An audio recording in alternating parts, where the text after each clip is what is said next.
এরকম মজা আমার একদমই ভালো লাগছে না। এই নিয়ে তুমি 3বার আমার কাছে আম নিয়ে এসেছো। এত আম তুমি কোথায় পাচ্ছ?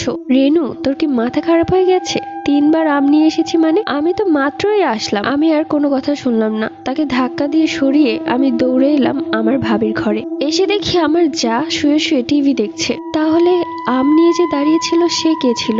আমি আমার জায়ের রুমে এসে সোজা মাথা ঘুরিয়ে পড়ে গেলাম। আমার যা তখন উঠে এসে আমাকে জড়িয়ে ধরলো।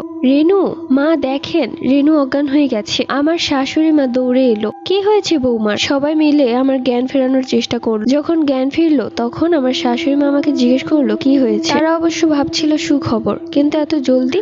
আমি তখন আমার শাশুড়ি মা এবং যাকে সবকিছু খুলে বললাম। আমি অবশ্য এগুলো বলার সময় ভয়ে কাঁপছিলাম আর কাঁদছিলাম। সবটা শুনে তারা অবাক। আমার যা তখন বলল, আমি তো একটা বারও ওর ঘরে যাইনি, আর আজকে তো বাবা একটা আমও আনেনি। আমি তখন কাঁদতে কাঁদতে বললাম, বিশ্বাস করো আমি সত্যি বলছি। এরপর আমার